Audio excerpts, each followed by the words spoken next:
Class 10th chapter 1 Euclid division lemma and Euclid division algorithm. तो हम इस video में इन्हीं दो टॉपिक्स के ऊपर बात करेंगे।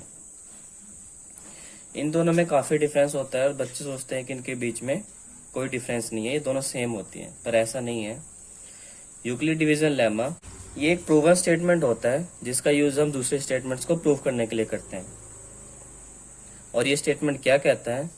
Given positive integers a and b, there exist unique integers q and r satisfying this equation where 0 is less than equals to r and r is less than b।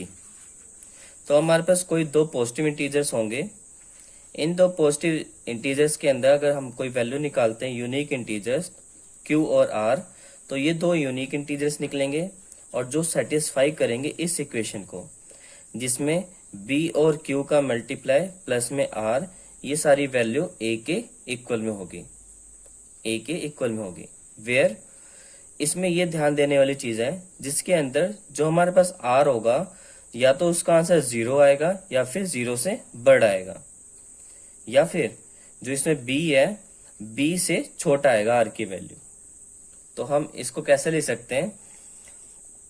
हमने छोटी classes में long division का formula पढ़ा होगा। Dividend equals to में divisor into में quotient plus में reminder. Dividend, इसके अंदर ये इक्वेशन को जरा ध्यान से देखो। ये जो हमारी इक्वेशन है सेम इसी को फॉलो करता है। डिविडेंड हमारा a हो जाएगा, डिवाइजर हमारा b हो जाएगा, कोशेंट हमारा q हो जाएगा और जो रिमाइंडर है वो हमारा r हो जाएगा। तो ये कुछ नहीं है, जो हम डिवाइड करते आ रहे हैं डिवीजन, सेम उसी के ऊपर ये बेस्ड है। इसको लेमा नाम दे दिया गया है क्योंकि ये इस रूल को फॉलो करता है जिसमें मैंने आपको बताया कि r कैसे वैल्यूज आती है इसकी। इसके लिए एग्जाम्पल ले लेते हैं हम।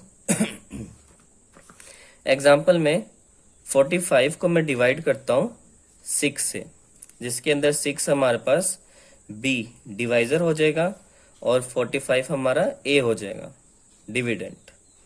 6 से अगर डिवाइड करते हैं हम तो क्या वैल्यू आएगी? 7 पे चला जाएगा 42 3। तो ये जो वैल्यू आई 7, ये हमारा कोशेंट हो जाएगा और जो 3 है वो वैल्यूज आ जाएगी रिमाइंडर में। तो इसको हम कैसा लिख सकते हैं? 45 इक्वल्स टू में 6 मल्टीप्लाई 7 प्लस में r। तो हमारे यहाँ पे क्या हुआ? ये एक स्टेटमेंट बन गई। ये स्टेटमेंट किसकी वजह से आई? जो हमारे पास गिवन स्टेटमेंट था उसी से हमने इसको प्रूव किया। सेम ऐसी एग्जांपल्स और ले सकते हैं। तो मैं यहाँ पे एक आपको नोट लिखवा देता हूँ जिससे आपको डेफिनेशन याद रहेगी। वो नोट क्या है? It is a proven statement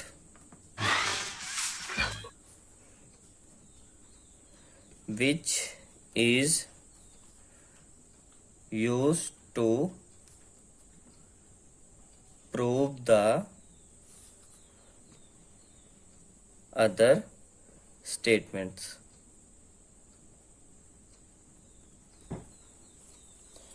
अब नेक्स्ट बात करते हैं हम यूक्लिड डिवीजन एल्गोरिथम की। It is a well defined steps for achieving a task. जो एल्गोरिदम है, एल्गोरिदम का मतलब ही होता है कि स्टेप्स। तो हम कुछ स्टेप्स को फॉलो करते हैं और उससे हम उसका आंसर निकालते हैं, मतलब टास्क किसी को फाइंड करते हैं।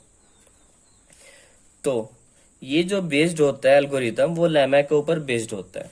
तो एक लाइन लिख लीजिए इसके अंदर, the basis of algorithm is lemma. तो ये लेमा के ऊपर बेस्ड होता है। थर्ड पॉइंट, अब हम इसका यूज कहाँ पे करते हैं और क्यों करते हैं? क्यों करते हैं वो मैंने बता दिया है। ये कहाँ पे यूज करते हैं? इसका हम यूज जनरली एचसीएफ फाइंड करने के लिए करते हैं। तो ये भी लिख लेते हैं, it is used to find the HCF। HCF क्या होता है? Highest common factor of two positive integers. Same, अब जो हमारी स्टेटमेंट्स थी, कौन सी स्टेटमेंट्स? A इक्वल्स टू में BQ प्लस में R where 0 less than equals to R is less than B। ठीक है, इसके लिए फिर से हम एग्जांपल मान लेते हैं।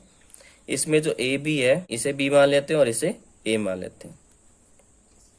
ठीक है, अब हम इसको डिवाइड करते हैं। मैंने 125 को 45 से डिवाइड किया तो ये कितने पे चला जाएगा? 2 पे 90, 5 35, फिर मैं इसको डिवाइड करता हूं तो 1 पे चला जाएगा 35, ये हो जाएगा 10। अब यहाँ पे क्या हो जाएगा? 35 अंदर आ जाएगा, 3 पे 35, अब ये जो 10 है वो अंदर चला जाएगा 2 पे और ये कैंसिल आउट हो गया। मेनली आपको HCF फाइंड करने के लिए इस मेथड का भी यूज करना है। हम कैसे डिवाइड करा आपने देखा होगा। मैंने पहले 125 को 45 से डिवाइड किया, 90 है फिर 35 है, फिर जो यहाँ पे डिवाइजर था वो अब डिविडेंड बन गया और जो रिमाइंडर था वो डिवाइजर बन गया। तो सेम रूल फॉलो करना है जब तक हमारे पास कुछ वैल्यू 0 के इक्वल नहीं आ जाती। अब हम यहाँ पे स्टेप्स लिखते हैं जो कि एल्गोरिदम बताता है। वो स्टेप्स क्या है कि हमने फर्स्ट स्टेप क्या फॉलो किया? 125 इक्वल्स टू में 45 2 प्लस में 35, ये हमने फर्स्ट स्टेप फॉलो किया। सेकंड स्टेप में हमने क्या फॉलो किया? 45 कब बना? जब 35 को हमने 1 से मल्टीप्लाई किया और उसका रिमाइंडर 10 आया। थर्ड आया 35, उसको 10 से मल्टीप्लाई किया हमने 3 टाइम्स प्लस में 5, सेम 10 इक्वल्स टू में 5 इंटू में 2 प्लस में 0। तो हमने ये फर्स्ट स्टेप, सेकेंड, थर्ड और ये फोर्थ स्टेप फॉलो किया। ये जो स्टेप्स है ना, इसी को हम एल्गोरिदम बोलते हैं। और ये स्टेप्स किसकी वजह से आए? वो हमारी स्टेटमेंट की वजह से आए।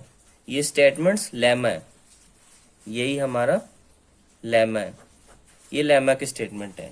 इस लेमा की स्टेटमेंट्स को फॉलो कर रहा है ये, इसीलिए एल्गोरिदम में आता है ये।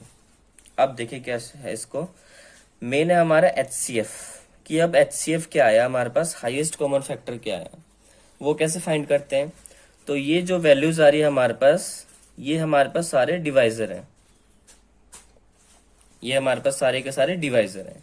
इसे भी देख सकते हो आप, ये जो वैल्यूज है सारी के सारे हमारे पास, ये सारे के सारे डिवाइजर हैं। इस डिवाइजर के अंदर जो हमारे पास लास्ट आता है डिवाइजर, वही हमारा HCF होता है। HCF को हम क्या बोलते हैं? Highest common factor. Highest common factor क्या होता है? हमारे पास दो पॉजिटिव इंटीजर्स हैं, इन दो पॉजिटिव इंटीजर्स को जो 5 है वो डिवाइड करता है और यही वैल्यू है सबसे बड़ी। हाईएस्ट कॉमन फैक्टर का मतलब यही होता है। नेक्स्ट एक्सरसाइज में हम 1.1 के क्वेश्चन सॉल्व करेंगे। होप कि आपको मेरा वीडियो अच्छा लगा होगा। Please like and subscribe.